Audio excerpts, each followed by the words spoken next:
yo creo que queda sobre el tema de la autonomía, porque Beltrán ha hablado de autonomismo y es verdad, los propios protagonistas de la autonomía obrera en España, por lo menos durante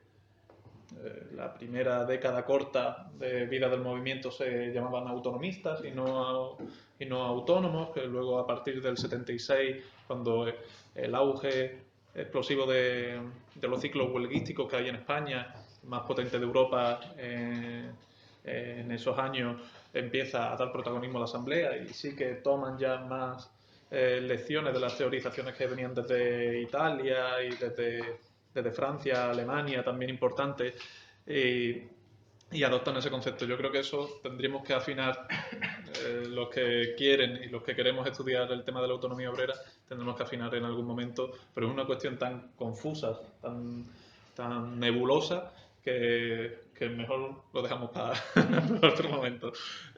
Una cosa que sí me gustaría hablar, que se desarrolla en Italia, el tema de una diferencia entre en el seno mismo de la autonomía obrera, que es la autonomía organizada, es decir, un partido que defiende la autonomía obrera, que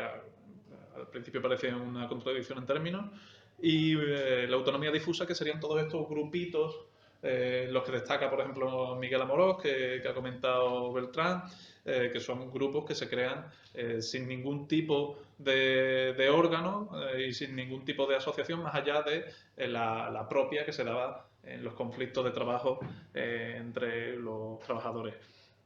Entonces, yo destacaría tres niveles que los hemos estado revisando y yo creo que es acorde a la experiencia de la autonomía obrera en España. Tres niveles, diríamos estos: la autonomía difusa, la autonomía organizada, es decir, la existencia de un partido de la autonomía que precisamente, además era ampliamente criticada, muy duramente criticada, precisamente por esta sección de Miguel Amorós y tal, que hablaban de un leninismo de baja intensidad, etcétera, un leninismo creativo, creo que era la palabra exacta. Bueno, y luego en España también hay, en España, en Italia, en todos estos países donde se desarrolla la autonomía obrera, un tercer nivel que es el de las publicaciones periódicas sin solución de continuidad en un partido político, que en España tuvimos grandes publicaciones como Teoría y Práctica. La primera fue Lucha y Teoría, que precisamente era una herencia de los GOA que ha comentado Beltrán. Teoría y Práctica es probablemente la más importante. Destacar también la revista Negaciones, que en su editado por Fernando Ariel del Val, en su primer artículo, publica Paul Matic un artículo inédito. Paul Matic era en ese momento como el puente con el comunismo de los consejos de los que hablaba Julio en su primera intervención, es decir, era eh, la conexión que había entre el consejismo histórico y la autonomía obrera que se estaba desarrollando tras el auge del mayo del 68. Por cierto, hago un inciso: prácticamente toda esta documentación de la autonomía organizada y de las revistas, prácticamente el grupo lo tiene, así que invito a futuras investigaciones de los aquí presentes. Eh, Viajamos, vamos a aterrizar un poco al contexto de Barcelona, que ya se ha hablado un poco de las comisiones obreras revolucionarias y de las comisiones obreras juveniles, ¿no? También Beltrán ha hablado de las plataformas. En Barcelona, en torno a 1965, las comisiones obreras se implantan allí, y luego sucede toda esta explosión de surgimiento de nuevos partidos, vamos a decirlo así, de división del movimiento obrero en torno a otros organismos que precisamente aspiraban a ser unitarios. Eh, es en ese momento cuando las comisiones obreras juveniles se quedan con la coordinadora local o bueno, cuando los sectores del Frente Obrero de Cataluña y del PCI se quedan con la hegemonía de la coordinadora local de las comisiones obreras en Barcelona, cuando se crea por parte del SUC la Comisión Obrera Nacional de Cataluña, que hoy todavía sigue en activo. Esto también hay una cierta teoría de la conspiración que rechazan autores como Carme Molinero, Pere Isás y Javier Tebar en su estudio clásico sobre las comisiones obreras en Cataluña. Pero ciertamente hay una dispersión del movimiento obrero en torno a estas organizaciones. Bandera Roja, por ejemplo, crea también los sectores de comisiones obreras, que funcionaban no sectorialmente, es decir, no en ramos de industria concretas, sino en torno a las localizaciones territorialmente, y las plataformas seguirán este ejemplo, también se agruparán territorialmente, ahí habrán multitud de grupos que primero estaban en estado embrionario y luego van a salir de su matriz, como los GOA, lucha de clases, qué hacer, que luego evolucionará en el año 69 hacia los círculos de formación de cuadros que ha comentado Beltrán. De hecho, surgen paralelamente los círculos de formación de cuadros y las plataformas en torno a septiembre del 69, y las plataformas van a ser como los raíles que van a guiar toda la experiencia del partido del que os quiero hablar, que es la Unión Comunista de Liberación, que precisamente en la primavera del 71, pues, estos círculos de formación de cuadros implosionan en diciembre del 70, precisamente por ese estado embrionario en el que cada uno daba su opinión sobre la orientación que debía tener la organización. Surgen 4 ramas, una de ellas, junto a un sector sindicalista que rechazaba el maoísmo que estaba empezando a tener, se estaba empezando a implantar en la Organización Revolucionaria de Trabajadores, se unen en la primavera del 71 y forman la Unión Comunista de Liberación. Dos conceptos que van a atravesar la Unión Comunista de Liberación, que al principio Felipe Pasajes, en un libro sobre el movimiento autónomo en la transición, está en Traficantes de Sueños y lo podéis descargar gratuitamente. Él habla de la Unión Comunista de Liberación como un partido marxista-leninista más. Es cierto que tenía una estructura de partido de nuevo tipo, pero tenía un funcionamiento ciertamente más democrático que los partidos marxistas-leninistas, tenían un órgano de control, pero las condiciones de clandestinidad imponían la realidad de tener que implantar un partido de tipo leninista, entre comillas. Pero ellos tienen dos conceptos que rivalizan con este leninismo, que es las vanguardias transitorias, heredadas de los círculos de formación de cuadros, es decir, dicen el movimiento obrero después del desastre de la guerra civil está en un estado tal de descomposición, de desorientación, que necesita necesariamente una vanguardia de carácter temporal, y entonces ellos asumen ese papel con la voluntad de crear, y aquí viene el segundo concepto, la organización de clase, que va a ser el leitmotiv de la autonomía obrera en toda su vertiente. Este va a ser el objetivo que funda tanto la reivindicación económica como las políticas en un solo organismo autónomo de clase. Bueno, la Unión Comunista de Liberación aspiraba, debido a la debilidad de la izquierda revolucionaria, a unificarla. Esto, en cada artículo que se escribe sobre la izquierda radical, se dice, bueno, nace con voluntad unificadora. Y esto es real en todos los partidos, en todos los partidos revolucionarios. Ellos aspiraban a promover la unidad de la izquierda revolucionaria, y bueno, algunos lo consiguieron temporalmente, pero finalmente todos fracasaron. La Unión Comunista de Liberación le da mucho énfasis a este caso tras la muerte, tras el ajusticiamiento de Puig Antich, el 2 de marzo del 74, en el que denuncia que el PC se ha abstenido de una campaña de solidaridad y que la izquierda revolucionaria, al no haber podido salvar la vida de Puig Antich, demostraba que tenía que seguir un camino hacia la unidad. Se unen a un proceso de unificación que ya habían iniciado el POUM, este partido de la guerra civil que ha comentado Julio en su primera intervención, con Lucha Obrera, una escisión de un sindicato de la USO, que también estaba vivo hasta hace pocos años, y se van realizando llamamientos amplios a los que se va incorporando Acción Comunista, una escisión del Felipe, Organización Comunista y otro, no voy a decir las siglas porque yo creo que va a ser un batiburrillo que va a crear más confusión, pero sí es verdad que se van extendiendo los contactos hacia Asturias, hacia Valladolid, hacia Sevilla, hacia Granada, hacia el Levante, fundamentalmente también hacia Madrid, donde se incorporan nuevas organizaciones. Este proceso de unidad va a llevar desde el 74 hasta el 77 y terminará con la constitución de la Mesa por la Unidad de la Izquierda Revolucionaria, la MUIR, que en mayo del 77 crea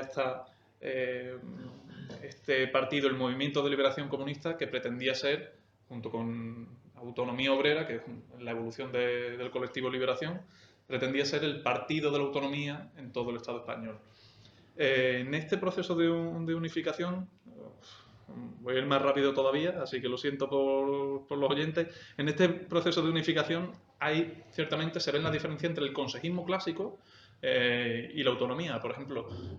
muy telegráfico. Mientras algunos partidos defendían la vitalidad, la actualidad de los consejos obreros, Lucha Obrera, por ejemplo, y Unión Comunista de Liberación defendían que no, que había un nivel cualitativo más amplio que era la organización de clases y que los consejos obreros no se podían parar ahí. Realmente no había consenso. Hay algunos que decían que el Consejo Obrero era la forma concreta que tomaba la organización de clases en un periodo histórico concreto. Esto cada uno ahí tiene su propia elaboración. El colectivo Liberación, del que se ha hablado un poco, llegaba a diferenciar, por ejemplo, para que veáis el nivel de confusión teórica entre organización de clase y organización de la clase. O sea, esto ya es el remate para la confusión que había en la izquierda revolucionaria y que es un ingrediente más que podríamos añadir a la hora de hacer balance de por qué todas estas experiencias unitarias fracasaron en último término.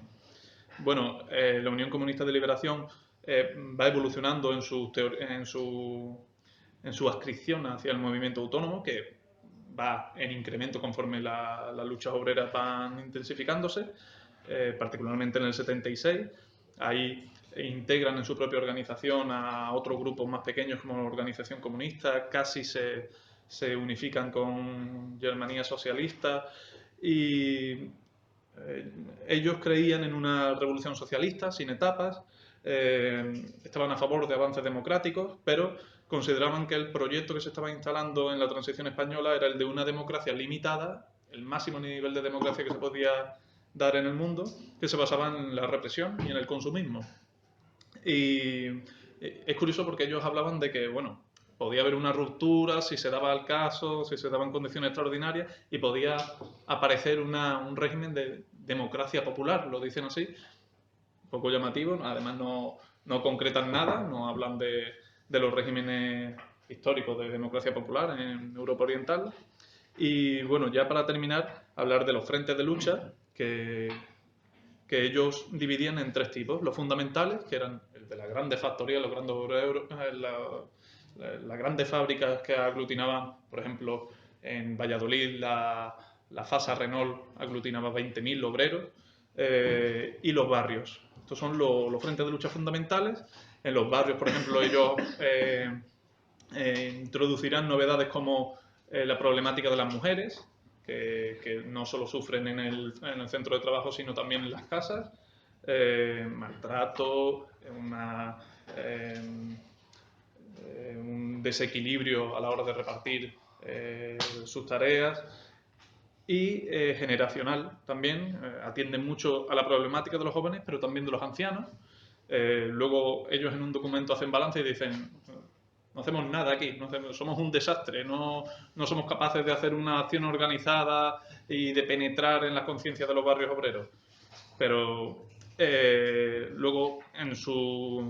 en las grandes factorías, en los centros de trabajo sí que tendrá más incidencia, primero a través de las plataformas, que ya hemos comentado, luego defendiendo estas pequeñas comisiones obreras de empresas que existían, cada una en cada empresa, en asociación con el Partido de Lucha de Clases, y luego, cuando esta asociación fracase, lo intentarán con colectivos autónomos como los CAT, los TAP e incluso con la CNT. Y tenían otros dos frentes de lucha que consideraban prioritarios, el de la enseñanza, como necesidad de crear una cultura alternativa a la cultura dominante, a la cultura capitalista, y secundarios en los que hablaban de los conflictos en sector servicios y de los conflictos en pequeñas empresas y medianas empresas. Y bueno, esta experiencia, que ya he dicho que acaba o toma una siguiente etapa en mayo del 77 con el movimiento de liberación comunista, acabará un año y poco después, en torno al verano del 78, intentarán una última unificación con el colectivo Autonomía Obrera, fracasarán y ellos ahí ya hablan, ya se están dando cuenta en un gran debate que está habiendo en la autonomía obrera sobre la necesidad de una alternativa global. Ellos se dan cuenta que están perdiendo, los revolucionarios están perdiendo dentro de la transición española, básicamente porque se está imponiendo tanto el concierto sindical como el concierto o el modelo político que impone la transición española, y ellos se dan cuenta que esa alternativa global que debe defender la autonomía obrera debe ir hacia estos derroteros que Toni Negri hablaba de obrero social, ¿no? Como que el proletariado ya no solo se reduce o el oprimido, no solo se reduce al proletariado industrial tradicional, sino a todos esos oprimidos, todos esos desesperados que ellos hablan, eh, tanto las mujeres como, por cierto, el colectivo de minusválidos, de homosexuales, de presos comunes que son ignorados, estos presos sociales en las amnistías que se producen en la transición. Y eso lo intentan integrar en una alternativa, hablando además de una nueva militancia, de un nuevo movimiento comunista que finalmente fracasa, pero cuya experiencia es útil, como ha dicho Beltrán, por ejemplo, en algunos de sus líderes, Ramón Fernández Durán, que fundó la Unión Comunista de Liberación, él luego o será uno de los fundadores de Ecologistas en Acción. Antiguos líderes de la del movimiento de liberación comunista luego estarán en las luchas de Galván y del Clot en Valencia, en torno a un pantano que se estaba... ellos van evolucionando y finalmente se funden en la espontaneidad de las masas, en los nuevos movimientos sociales, y hasta hoy podemos encontrar algunos antiguos militantes de la Unión Comunista de Liberación todavía en movimientos sociales, en colectivos ecologistas, feministas, de este tipo.